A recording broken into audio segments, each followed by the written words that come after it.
Rajkot marketing યાર્ડમાં આજે કપાસ, ઘઉં, બટેટા, ટમેટા અને ડુંગળી સહિતના પાકની મોટા પ્રમાણમાં આવક જોવા મળી હતી.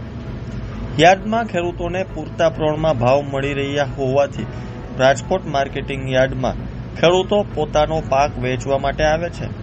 આ તમામ જર્સી ભરેલા વાહનોને માર્કેટિંગ યાર્ડમાં ક્રમવાઇઝ પ્રવેશ આપીને ઉતરાઈ કરવામાં આવી હતી. રાજકોટ માર્કેટિંગ યાર્ડના સ્ટાફ દ્વારા આ ઉતરાઈની વ્યવસ્થા કરવામાં આવી હતી. રાજકોટ માર્કેટિંગ યાર્ડમાં ટુકડા ઘઉંની આવક 1760 ક્વિન્ટલ અને લોકવન ઘઉંની આવક 260 ક્વિન્ટલ થઈ હતી.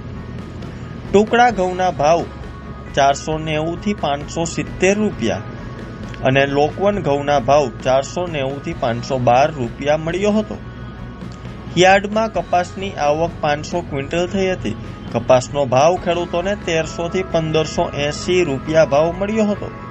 યાર્ડમાં આજે ડુંગળીની આવક 3880 ક્વિન્ટલ થઈ હતી. ભાવની વાત કરીએ તો ડુંગળીના ભાવ ખેડૂતોને 41 થી 305 રૂપિયા ભાવ મળ્યો હતો. યાર્ડમાં લીંબુની આવક 334 ક્વિન્ટલ થઈ છે. યાર્ડમાં અત્યારે ખેડૂતોને એક મણ લીંબુના 200 થી 1300 રૂપિયા મળી રહ્યો છે.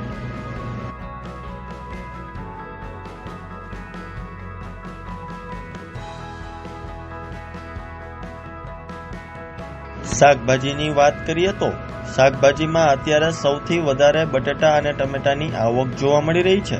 બટેટાની આવક 4600 ક્વિન્ટલ થઈ છે. ભાવની વાત કરવામાં આવે તો બટેકાનો ભાવ ખેડૂતોને 180 થી 351 રૂપિયા એક મણના મળી રહ્યા છે, જ્યારે ટમેટાનો ભાવ ખેડૂતોને 300 થી 550 રૂપિયા મળી રહ્યો છે. ટમેટાની આવક 1750 ક્વિન્ટલ થઈ છે. શાકભાજીમાં સૌથી વધારે આવક બટેટાની અને ટમેટાની જોવા મળી રહી છે.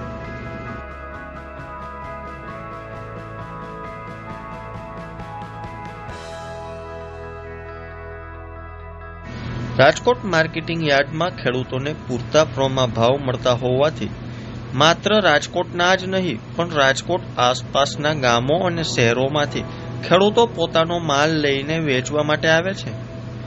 રાજકોટ માર્કેટિંગ યાર્ડમાં મોરબી, સુરેન્દ્રનગર અને હળવદ સહિતના શહેરોના ખેડૂતો પોતાનો પાક લઈને રાજકોટ માર્કેટિંગ યાર્ડ આવવાનું વધુ પસંદ કરે છે.